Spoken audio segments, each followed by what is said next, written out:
Simon Tansman. Hi, guys. Short time, second time. Okay. I love the Ice Age episode. Observation question related to necropotence. My brothers and I started playing around Tempest.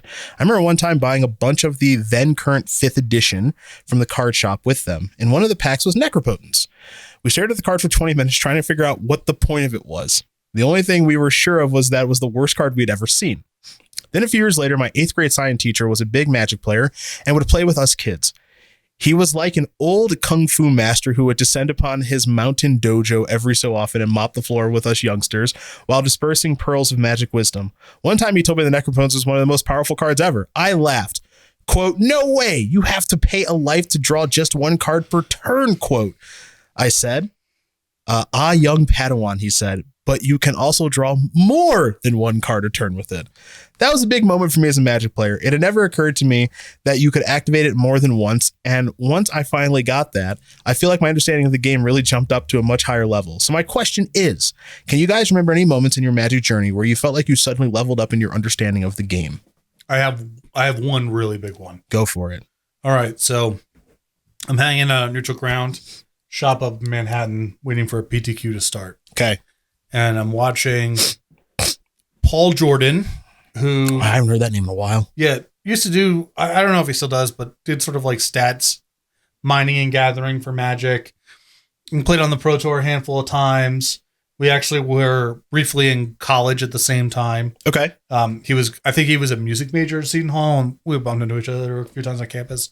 I actually knew him at that point because he wrote for Neutral Ground, and I like recognized his face from the website. Yeah, sure. Okay.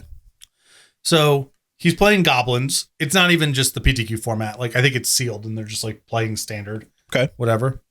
He's playing against someone playing Blue-White Control. And Paul has a Goblin Taskmaster. Do you know this one? All right. So this is, let's see if I can do it. Yeah. Single red. Yeah. 1/1 Goblin. You can pay 2 colors to give it +1/+0. Red and a colorless, but yeah. Red and colorless. Yeah. And then it has morph. Yeah. That it? You got Morph and Unmorph for a red. Okay, got it. Okay. You got it. So Bellows Lizard. That's the important thing that we got going on here. Right now. So he's in this spot where he's ahead, but it could get bad at a moment's notice. If he taps out and it gets countered, maybe the counter spell did something good on top of countering the spell. I don't remember. It was like an absorb or something. I don't exactly remember the circumstances, but it's one where I was basically looking like, okay, the blue-white guy's got 5 cards in hand. Paul plays the best card in his hand. Is going to get countered. Guy's going to untap him Wrath and pulls out. And Paul just like plays land number 6 and he's just like attack, pump 3 times. And I go, that was like in the Matrix where he's getting like the download of all the information.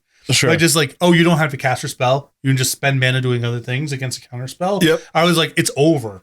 Like, just this was like the Thanos getting the last Infinity Stone moment of this. Sure. Like, now there's no stopping me. He I hadn't thought of that before. Completely powers up. Just, Yeah. And it was just a random throwaway match before round 1 of the sealed PTQ was going to start. Okay. It wasn't even the format in question, but just watching that, I was like, it's over for everyone. Sure. I didn't know you could do that. And now that I know you can do that, it's no one has a shot.